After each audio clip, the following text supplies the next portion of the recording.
Ah, hell. I'm in the wrong game again. Hey guys, Nary here from Drink Week Gamers. Some of you me on Twitter, the Gaming Dragon. Today I'm coming back at you another Let's Play episode of Echo, TJ's Path. So guys, let's go ahead and jump right back into it, shall we? Please sit back and enjoy for the next 18 minutes while I entertain you. Let's jump right in. Alarm chain, you are up, and let's go. Alright, yes, back when we were kids. Okay. Sydney doesn't like that and tries to pull TJ back up before rolling the links onto his stomach.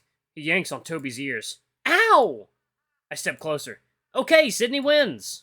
I raise a hand and pointed at Sydney, just wanting this to stop. Sydney keeps going and grabs his shirt that he'd thrown on the ground earlier and wraps it around Toby's neck. Sydney! Hardcore rules! It's all legal! Come on! Toby grabs at his neck and his eyes widen as Sydney leans back, pulling Toby's head back with him. He links his arms flail around, his mouth wide open. I stand there confused. Is it okay if it's not against the rules? Sydney laughs and leans even further back, looking excited and happy. Toby stares at me with wide, bulging eyes. Stop! Oh, so it seems that Sydney didn't know what the hell he was doing. And was about to break Toby's neck. Shit. Wow, that's really not good. Holy oof. I reach forward and grab onto TJ. Chase! Chase, can you hear me? TJ's looking down at me with his wide blue eyes. Toby! What? I blink up at him, feeling sick. TJ feels my head and stands up and starts pulling me along the ground. What are you? Gotta get you inside. He grunts as he pulls me, and that's when my stomach lurches and I roll over and vomit up the cookies. Crap! I can hear TJ starting to panic, so I grab at him. I have to cough and spit several times before I can speak. No, I'm fine. Don't freak out. No, you're not. Can you stand up? Yeah, I'm good. I get up on wobbly but stable enough legs. TJ puts an arm around me. We're calling an ambulance once we get inside. No, I am alright. No, you're not alright. This is serious. He starts limping me towards the front of the house. I should have been keeping an eye on you. TJ's voice cracks and I stop him. Hey, look at me. I'm okay. I look at him in the eyes and see tears threatening to spill over. I'm really just hungry and I stood up too fast and I got dizzy. TJ looks back at me, studying my face. Just don't call an ambulance for me, not yet at least. I force a laugh. Definitely can't afford that right now. TJ's quiet for a moment, then starts pulling me to the front again. We're getting you inside at least. I should never have had you work under this heat. I'm just tired. We should go to the motel instead. Inside now, just in case. Janice is happy to let us sit on the couch for a while, drinking lemonade. TJ doesn't tell her what happened, but he glances at me every now and then, as if worried I'm gonna faceplant off the couch. I feel a little bit dizzy, but otherwise fine. I keep thinking about back to that tarantula, but TJ hasn't said anything about it, so I decide not to bring it up yet. Meanwhile, TJ is making awkward conversation with Janice. I lean my head back, hungry and tired. Mainly, it's the wood chopping that'll be the hard part. My back isn't nearly as good as it once was. Oh yeah, I imagine. I guess I was hoping I could get just a little more help. Oh! If you don't mind, of course. I lift my head from the couch to look at TJ. I got tomorrow off as well, and I'll be free to show you what needs to be done if you're willing. TJ's stuck with his mouth open, then he smiles. Of course. I frown. Janice beams at him. You're just a little lifesaver, Tobias. No problem, ma'am. And so proper, too. TJ avoids making eye contact with me, a smile plastered to his face all the while. Janice suddenly turns her gaze on me, and I'm forced to wipe the glare off my face. How were those cookies? Oh, good. They were good, huh, TJ? TJ, still smiling, just gives a curt nod. Good. My secret recipe. She winks at me, and I feel a little uncomfortable because the smile doesn't touch her eyes. Yeesh. I'm a little worried what she put in those fucking cookies. It's a short walk back to the diner, and I berate TJ the entire way. Poor TJ. Poor little Tej.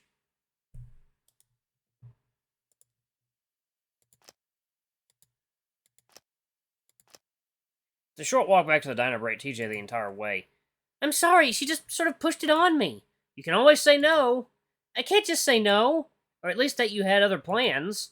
TJ stays quiet as I push open the door to the diner. I was kind of looking forward to hanging out again. TJ keeps quiet as we sit down, so I give up and just lean my head back again, eyes closed. It's quiet for a few minutes before TJ finally speaks up. How are you feeling? I rub my eyes gently, and a headache now replacing the dizziness that I'd felt earlier. Tired. My head hurts. I really shouldn't have done that. I'm so Stop apologizing, please. It's fine. It wasn't the heat. TJ frowns and sits back, looking out the window at the sunset. Sorry, I'm not mad. I just don't want to see you beat yourself up over it, you know? I don't tell him that it's his constant fretting and apologizing is grating on my headache. Well, make sure you try to eat. You might just need the energy. Here's hoping. At that moment, a young stag that I vaguely recognize comes up to our table. It's weird seeing someone so young and fresh in Janice's position. Once he gets to our table, though, his eyes light up. Tej? TJ suddenly sits up. TJ sits up suddenly, a big grin spreading across his face. Julian? Julian? Oh, hello there. He's cute. It's been a while since I've seen him. He's bigger, and so are his antlers. I barely recognize him. And Chase, too. Oh, what in the world are you two doing here? Visiting. I didn't know you had a job here. That's so cool. Julian grins. Not really, but it pays some of the bills. At that point, I phase out of the conversation, letting the two of them catch up. JJ had a lot of friends in high school. He had been technically popular. Listen, guys. Chew this thing down. There you go. Okay. It's a good few minutes before the stag finally takes our orders. Once Julian bustles off to another table, TJ grins at me. Oh man, it's good to see him again. Yeah, that's cool. The stag gone, the awkward silence quickly closes in on us again. I'm too tired to do much about it, though. I lean my head back again, closing my eyes, feeling like I might fall asleep right there. So... I open them again, and see TJ looking at me before he quickly looks away again. What? He fiddles with the stack of napkins. You called me Toby earlier. Did I? But I remember even as I say it. Yeah. TJ forces a laugh. It's been years since you've called me that. Yeah. We're quiet for a moment. So why did you call me that? I don't know. I guess I was just a little loopy after passing out. Ah. I eye him carefully. You mind if I call you that? TJ's fine. So yes. I study TJ, the way he's sort of hunched in on himself, his ears twitching. Are you okay? Yeah, I'm fine. I go back and forth between deciding if I should bring up the whole Flynn incident or not. Despite his best efforts, TJ isn't fooling anyone that he's not bothered by what happened. Of course he would be. Do you want to talk about what happened on Monday? TJ's quiet and I kick myself. I'm given a little more time to think of what I'm going to say next as Julian brings our food and strikes up another conversation. TJ, again, is able to easily slip into a smile and chat away with the stag. The smell of the burger has my mouth watering, and it's incredible when I take a bite. It's striking how easy it is for TJ to just put on a smile and act cheerful. It makes me wonder how much of it is actually genuine. I'm almost halfway done with my burger by the time Julian is angrily called back to the kitchen by the cook. TJ goes quiet again and starts plucking at his salad. I swallow and set down the burger, my stomach turning a bit at what I'm planning to say. I was thinking about this before we got here. About what? That maybe we could use the time we have here to remember what happened. You know, to find... Yeesh, that's heavy. TJ finally looks at me, and the sadness I see in his eyes makes my heart plummet. Find closure? TJ's quiet, staring at his salad. I don't know, man. I just know how bad it is for you, and I just want to figure out how we can... Search for the right words. Be at peace with it. TJ's still quiet. I don't know, man. I finally say and slump in my booth, feeling like I ruined the evening. How would we do that? His tone is shaky, but genuinely curious. I don't know. Talk about it with the others? Not Flynn, just the others. TJ looks out at the window again. Maybe even go to the lake, talk about it there. I don't know. Almost choke on the word lake, still worried about saying it in front of TJ. Maybe. TJ sighs and finally looks at me with a small smile. Maybe, but right now I just want to hang out with you and have a good time, okay? Okay. So stop being so angry. It's making me sad. I pick up my burger, my stomach loosening up enough that I feel like I can take another bite. Sorry, I was just looking forward to... And stop apologizing. He says it with a smirk, then almost immediately frowns. I mean, sorry, that was rude. I laugh at him and he smiles back. I take another bite and look out the window. I feel a lot better now, and I'm pretty sure I only passed out because I didn't have any food in me. By the way, did you ever see that tarantula again after that first time you saw it? TJ shudders. No, thank goodness. I look out the window at the brilliant sunset. Oh, sorry about that. That's good. Was there ever really a spider, TJ? He tries to walk away from it, but I kick him in his lower back, and he goes stumbling forward onto his knees. He stays there, not bothering to move at all. I glare at the back of his head, breathing hard. How's it feel when it's happening to you? My voice shakes as I yell at him.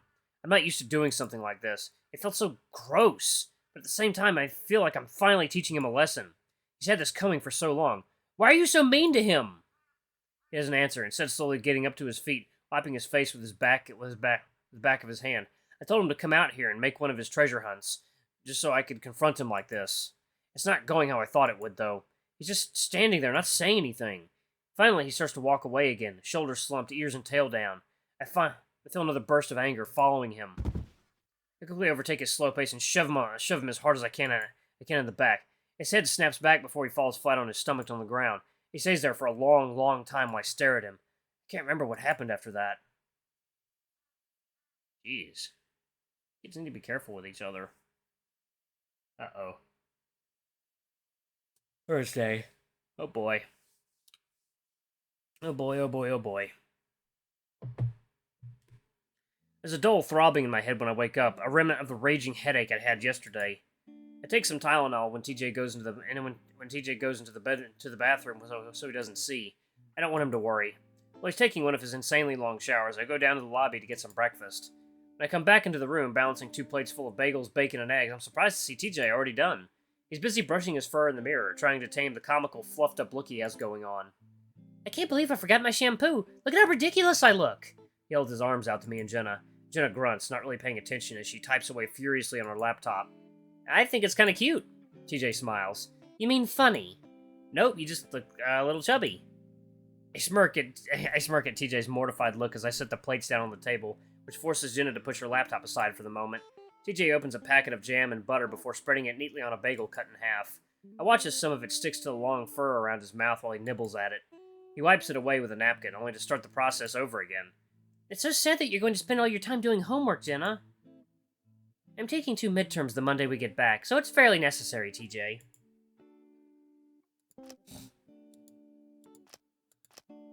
Jenna doesn't even look from her laptop as she responds, focused solely on whatever it is she's typing. I'm pretty sure she just shoved half a bagel into her mouth before she went back to work. TJ sits there quietly for a moment, taking another bite. You think you'll have some time to do anything today? Jenna doesn't answer for a few seconds. They only sound the faint patter of the keyboard. Finally, she stops and looks up for the first time in probably an hour. I don't think so. I have a lot of work to do. Why don't you two go out and do something? We will. It would just be nice if you could go along with us. I snort. Yeah, come with us to do more work at Janice's house again. TJ lowers his ears. Again? TJ takes another bite of his bagel, and it doesn't look like he's going to say anything. I sigh. Yeah, she kind of cornered him and got him to say he'd do more work. Jenna rolls her eyes and returns her attention back to the laptop. Jenna's taking advantage of people? Shocker. Jenna? Oh, 1 second. Close that. There we go. Okay. TV came on. TJ protests quietly. You know, she used to give me some sort of sob story at the diner to get me to tip better. TJ frowns. Well, she does have a tough life, Jenna. Despite being annoyed at having to go back to Janice's, I find myself siding with TJ. I think you do whatever you can here to make money. It's probably hard to own a house as just a waitress. Yeah, well, maybe don't be a waitress in a crap town. She could at least try to find something else if it's that hard. TJ is still frowning, his ears down. I can tell he wants to say something more, but Jenna is an intimidating figure to try and argue with. It's quiet for another minute before Jenna sighs loudly. Sorry, I'm just a little stressed out right now. I have a lot of stuff to get done.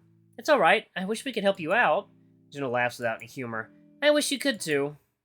TJ falls silent, staring at the small piece of bagel held between his fingers. My phone buzzes in my pocket and I take it out, surprised to see a text from Carl. Yo! I stare at it for a moment. Huh? Hi. Who is it? TJ asks around his last bite of bagel, holding a napkin daintily in front of his mouth as he chews. It's Carl. Jenna's typing stops again. Really? How's he doing? I don't know, he seems okay. I realized then that I hadn't really had a chance to ask Jenna, or anyone else, what had happened with Carl yesterday. Where was he? Leo said you guys found him. Yeah. Jenna pauses, staring at the screen of her laptop. What happened? I really don't know. Flynn found him in the crawlspace, apparently. The crawlspace? For some reason, I get chills running up my arms. What in the world was he doing down there? Wrong voice. What in the world was he doing down there? Jenna shakes her head. When I went down there, he was just sitting on the ground and Flynn told me to leave. I raise my brows and TJ gives me a confused look. He was standing in front of him so I couldn't see him, like if he was upset or something. What was he doing? Jenna shrugs. Flint took him upstairs and we left after that. Was he, like, drunk or something? TJ seems to try and word it delicately. Jenna shrugs again, then turns back to her writings. He's always high, isn't he? Look back down at my phone. Wanna hang out? Uh-oh. Yeah, he's high. Is he that high right now? Takes a second to figure it out. When I do, I look up at TJ. What time does Janice want us over? We'll go in the evening when it's not so hot. TJ looks down and lowers his ears again. Because I don't want TJ to get all apologetic again, I keep talking. You want to go hang out with Carl? TJ smiles. Yeah, that could be a lot of fun. Alright then. Sure, TJ's also coming with me. For some reason, though, I can't shake the feeling that something is off. Stepping out into the parking lot, TJ immediately starts heading for the road while I pause by the car, holding my keys. TJ turns around. Are we walking? I look up the road toward the foothills of the mountains. Carl's house, an intimidating speck in the distance, barely visible through the heat haze. Oh, did you want to drive? I shield my eyes against the sun, only just over the mountains, but still promising a hellscape by noon. I mean, did you want to walk? I can see TJ's demeanor deflate a little bit as he starts walking back towards me in the car. We can drive. He smiles at me, but I sigh and shove my keys back into my pocket. Nah, we can go for a walk. It'll give us more time to talk anyway. Oh, okay. TJ smiles and waits for me to catch up to him before we start up the road. Well, I'm not looking forward to trekking back to Janice's house in the heat. I'd rather TJ be in an upbeat mood. We're pretty quiet on the way up. It isn't until we're passing Janice's house that I finally break the silence. Man, why did you have to say yes? I groan half-teasingly, shoving my shoulder into his, sending him stumbling a little ways into the road. I'm sorry! Is it so hard to say no? Well, yeah, it definitely is. I sigh. It would be fine if we weren't on vacation with friends we might never see again. TJ sulks a bit. Don't say that. It's kinda true. Remember that trip is already sort of ruined because of Flynn. Anyway, it's not that easy, Chase, especially when she's all smiling and expectant like that. You should stop letting people take advantage of you. TJ stares at the ground. Sorry. And stop apologizing! TJ flattens his ears, and I realize that my tone might have been a bit too harsh. Okay, now I'm sorry. I was mostly joking, but it's frustrating to see you get pushed around. I don't really get pushed around. I ignore him. And get taken advantage of. She doesn't take advantage of me. Why do you think she only asks you for these things? He opens his mouth, but I don't let him answer. Because she knows you'll say yes. That's basically the definition of taking advantage of someone. I nudge him again with my shoulder, but he manages not to fall into the road this time. You gotta be a little more assertive. Stand up for yourself more often. TJ shoves his hands into his pockets. Alright guys, I'm all paused right here. Thank you all so much for watching. Don't forget to like, comment, subscribe, ring that notification bell. Leave a super thanks or a tip if you can, it always helps. Until the next video, I love you all. I'll see you next time. Bye-bye!